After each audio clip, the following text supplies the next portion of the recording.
میرا نام مریم ہے۔ میرے شوہر کا صرف ایک ہی بھائی تھا۔ ماں باپ اس کے وفات پا گئے۔ جب میری شادی ہوئی تو ہم گھر میں صرف 3 ہی افراد رہنے لگے تھے۔ رات کو اپنے کمرے کا دروازہ بند کرتی تو دیور باہر صحن میں بیٹھا عجیب نگاہوں سے مجھے دیکھتا تو میں شرم سے پانی پانی ہو جاتی۔ ایک رات شوہر گہری نیند میں تھا۔ میری بے چینی بڑھتی جا رہی تھی۔ مجھے اپنے وعدے کے مطابق دیور کے کمرے میں جانا تھا۔ میں ڈرتی ڈرتی دیور کے کمرے میں گئی، لیکن آگے جو منظر دیکھا تو آنکھیں پھٹی کی پھٹی رہ گئیں، کیونکہ دیور پوری تیاری میں بیٹھا اپنے مریم ایک غریب گھرانے سے تعلق رکھتی تھی۔ والدین کے انتقال کے بعد مریم لوگوں کے گھروں کا کام کرتی اور اپنا گزر بسر کرتی تھی، لیکن اس کے خواب بہت اونچے تھے۔ اس کی سوچ تھی کہ شادی اس کی کسی امیر گھر میں ہو اور لڑکا اکیلا ہو اور اس گھر میں صرف اسی کا راج ہو۔ اور ایک دن ایسا ہی ہوا۔ مریم جب بھی بیمار ہوتی تھی تو وہ ایک پرائیویٹ ڈاکٹر سے دوائی لے کر آتی تھی۔ اس ڈاکٹر کا نام ڈاکٹر قادر تھا۔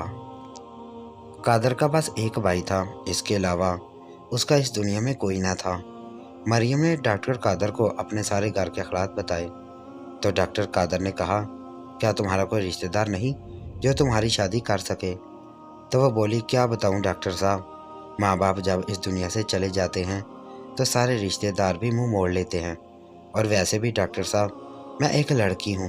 اگر لڑکا ہوتی تو شاید رشتہ دار میری کمائی کھانے کے لیے مجھے رکھ لیتے، لیکن بدقسمتی سے میں ایک لڑکی ہوں۔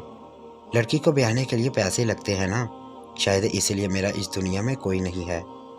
ڈاکٹر قادر ایک 45 سال کی عمر کا آدمی تھا اور وہ بھی غیر شادی شدہ تھا، اور وہ ایک رحم دل انسان بھی تھا۔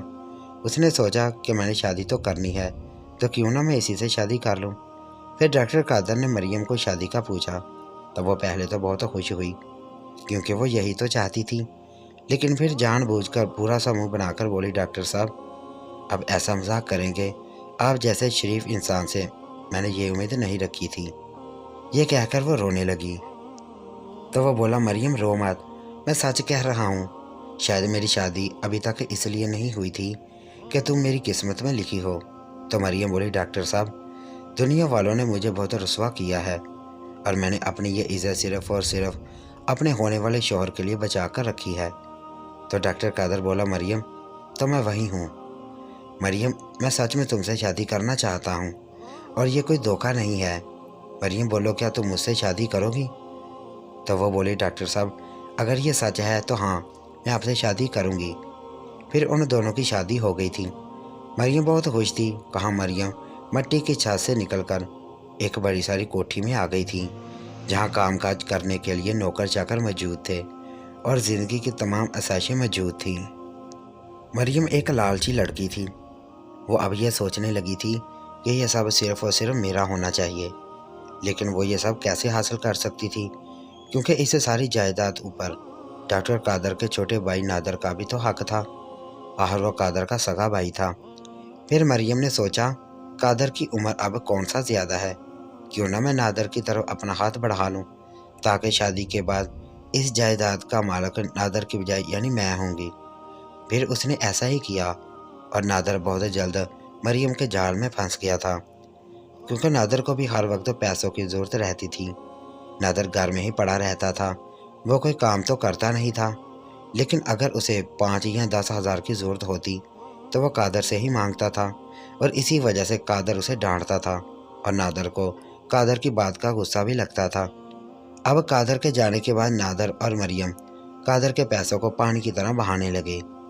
وہ کبھی کسی ہوٹل میں جاتے تو کبھی مریم نادر کو لیے شاپنگ کرنے چلی جاتی۔ یہ سب کافی دیر تک چلتا رہا۔ مریم اپنے ہر پلان پہ نادر کو پہلے ہی آگاہ کر دیتی، لیکن نادر اپنے کسی بھی کام کو کرنے سے پہلے نہ تو مریم کو بتاتا تھا اور نہ ہی اسے کوئی مشورہ لیتا تھا۔